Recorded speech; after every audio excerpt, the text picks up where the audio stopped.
大家好，我是 Fairfax County Health Department 的冰冰。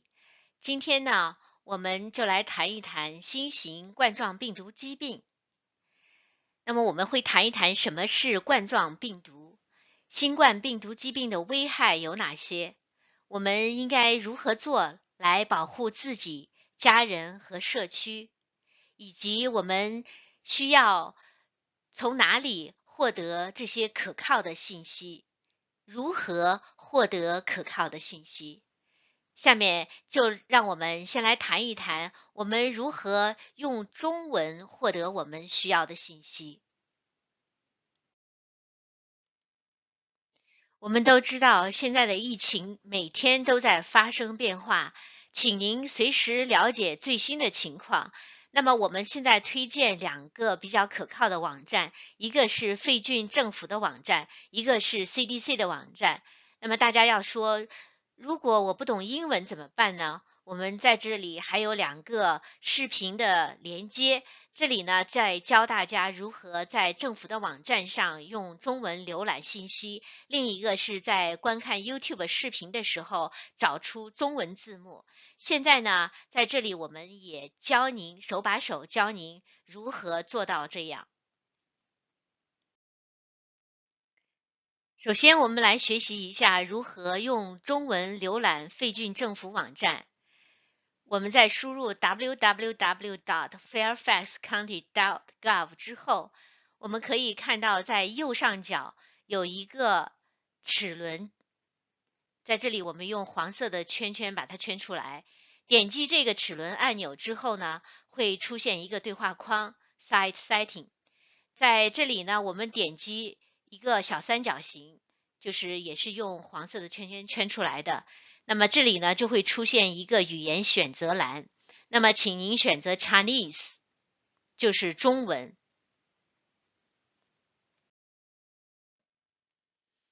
当您选择了中文之后，整个网页就变成了中文浏览。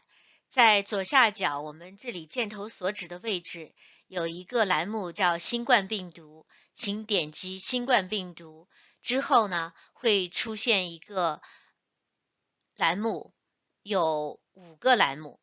那么在这个黄色的这个我们圆圈圈出来和红色的箭头所指的位置是健康信息栏目。您点击这个健康信息栏目，就会有许多关于新冠病毒的信息供您查找。如果您想了解如何用中文浏览政府网站的视频，也可以输入以下链接进行观看。那么下面我们再学习一下如何在 YouTube 上面又找到中文字幕。首先呢，输入网址 www.youtube.com， 在搜寻栏里输入 Fairfax COVID-19， 然后呢，点击您想看的视频。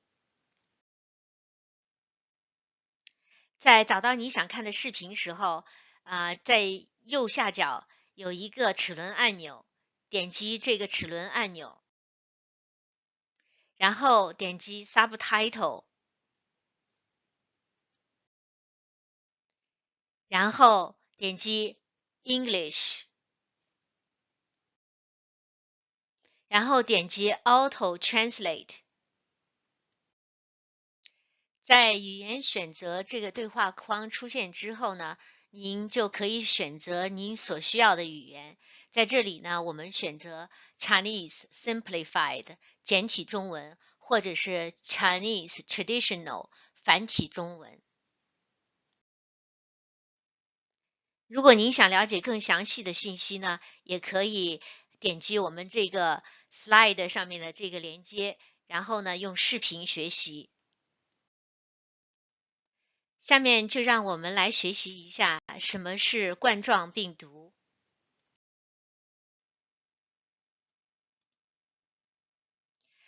冠状病毒是可以导致动物或人类疾病的一个大型的病毒家族。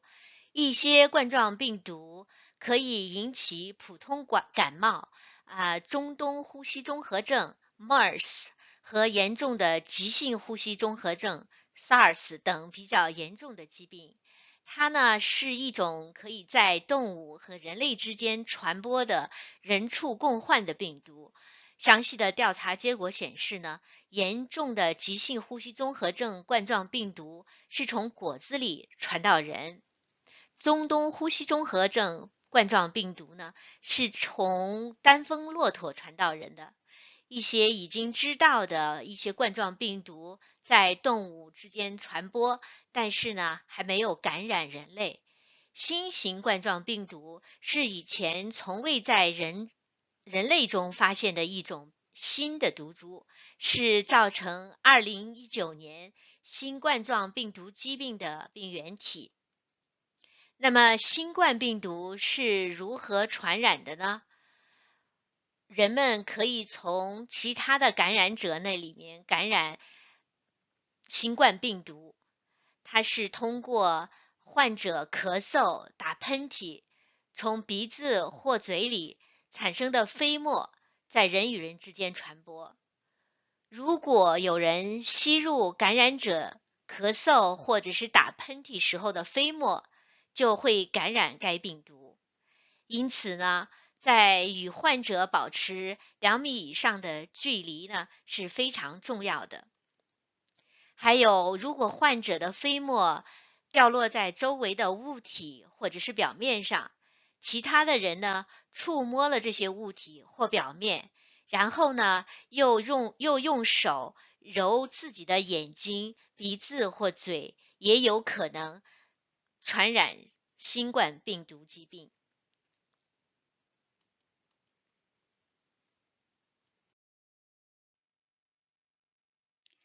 新冠病毒疾病感染的症状有哪些呢？新冠病毒疾病一般在感染后的2到14天出现症状，大多数人在感染后的5到6天出现症状。最常见的症状是发热，一般在100度以上，然后有干咳、气促。这些患者可能有些患者可能有乏力、疼痛、鼻塞、流鼻涕、咽喉疼或者是腹泻等症状。这些症状呢，往往比较轻微，并且呢，逐渐出现。有一些感染者呢，没有任何症状，也没有不适的感觉。大多数的感染者，大约80%都不需要特别的治疗就可以康复。大约1/6的患者呢，病情会变得比较严重。老人呢，以及有一些基础病的人，比如说有高血压、心脏病或者是糖尿病的人呢，可能就会发展到比较严重的疾病。如果您有发热、咳嗽或者是呼吸困难呢，您就应该赶快打电话给医生。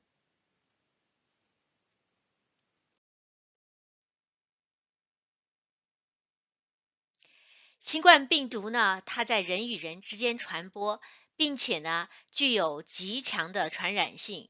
它的传染性超过了季节性的流感。它通过感染者的咳嗽、打喷嚏产生的飞沫来感染。那么，在密切接触的人之间，大约6英尺以内呢，这些细小的飞沫呢就会传染人。那么这些飞沫里面有细菌、有病菌，还有一些病毒。这些病毒里面可能就包括了冠状病毒。与病毒携带者密切接触的人吸入了这些飞沫，就会导致感染。所以呢，与人保持距离是非常重要的。另外呢，由于地球引力的作用，这些飞沫在不到6英尺的范围内就会落到地面、一些物体的表面、自己的身上，譬如自己的手上。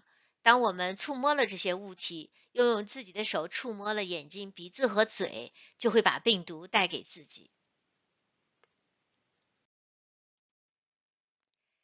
现在呢，社区已经开始传播新冠病毒，那么谁有感染风险呢？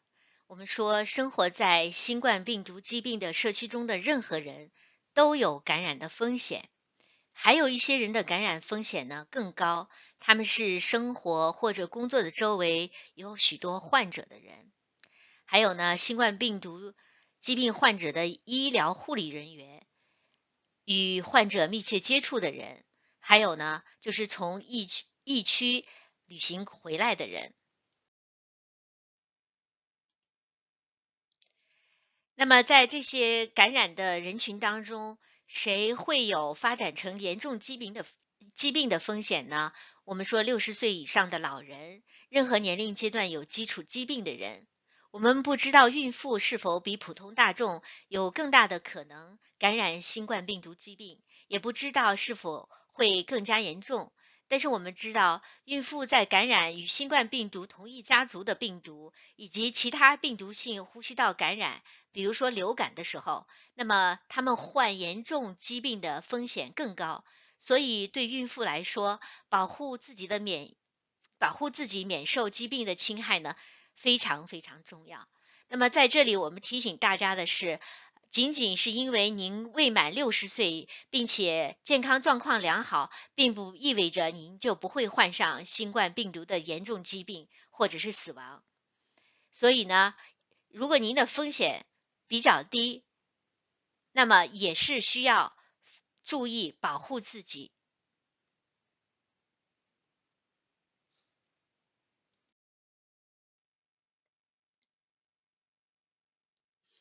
那么新冠病毒疾病呢，会如何的影响我们每一个人呢？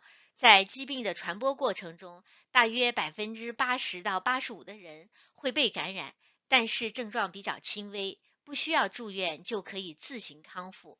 主要呢依靠自身的免疫系统来抵抗病毒。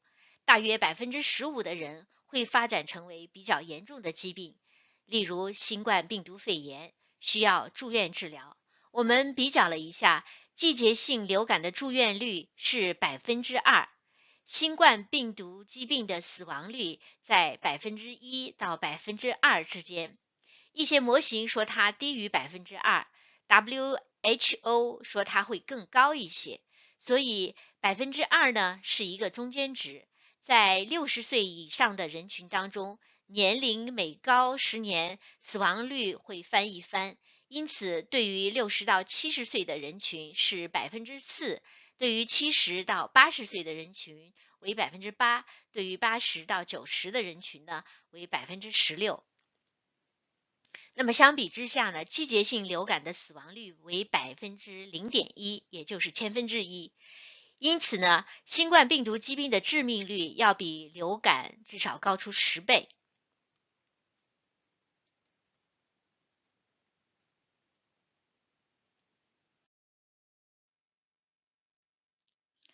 我们大家都知道，我们现在需要做的有一个非常重要的事情，就是社区延缓疫情。那么红色的这个抛物线显示，如果我们社区不采取必要的保护措施，疫情集中爆发就会给医院、医疗系统和医疗物资带来很大的压力，造成医疗护理能力远远不能满足实际的需要。蓝色的抛物线显示，如果社区采取了保护措施，延缓了疾病的传播速度，整个医疗护理系统呢就可以正常运作。也就是说，在这种情况下，医院能为感染者配备足够的床位和呼吸机。所以呢，我们每天每一个人的行为可以使这个曲线拉平，从而使整个系统可以积极响应。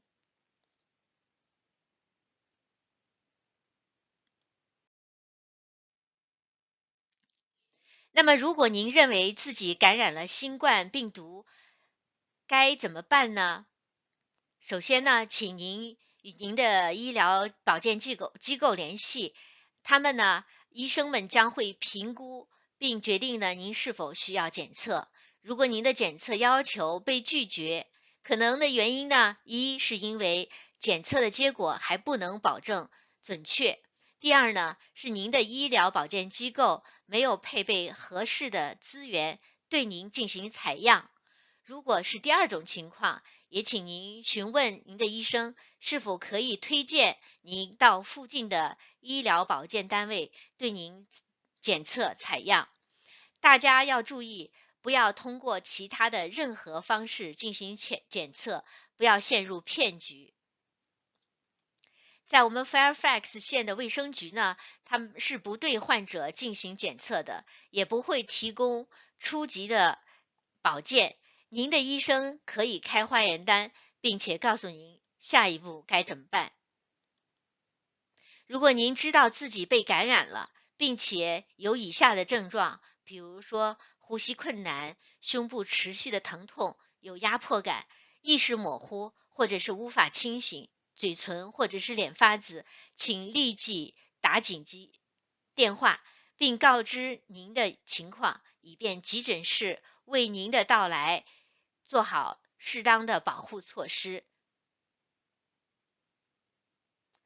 在我们这个 slide 的最后，有关于 Fairfax 应急站点检测的常见问题回答，您可以进入这个网站查阅详情。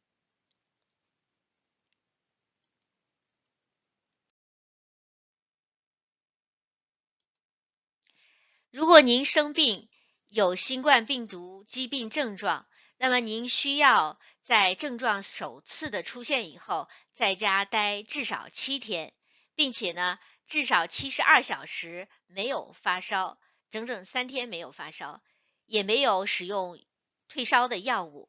在这之后呢，如果您其他的症状也已经消失，或者是得到改善之后，您才可以正常活动。那么，如果有人没有医疗保险，该怎么办呢？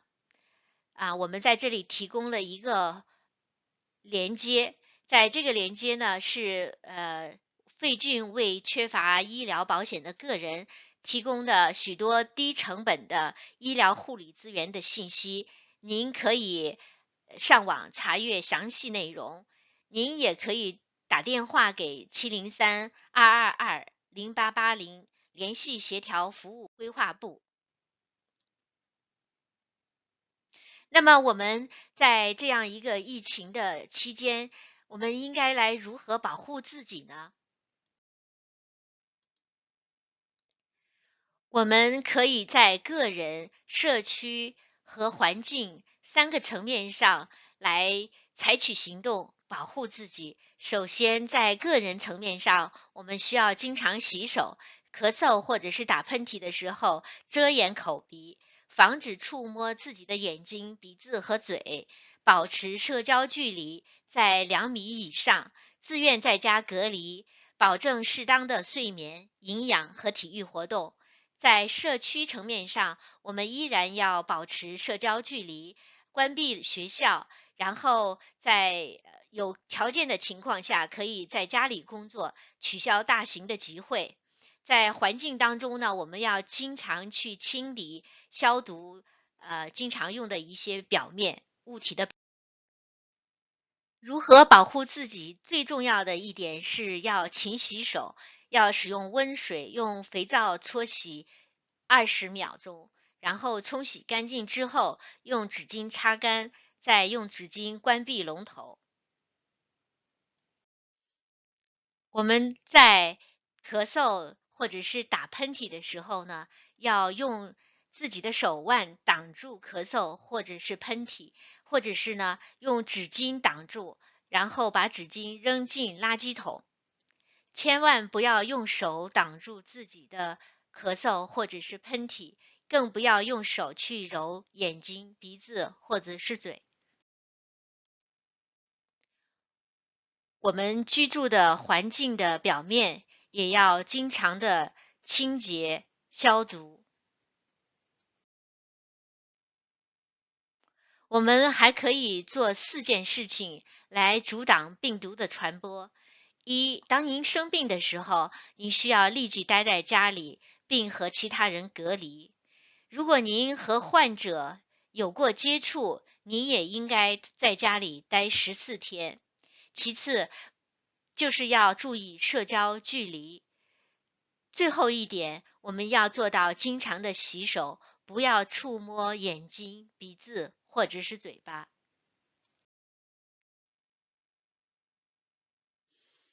还有呢，我们要服从维州州长的指令，待在家里。如果没有必要的话呢，不要出门。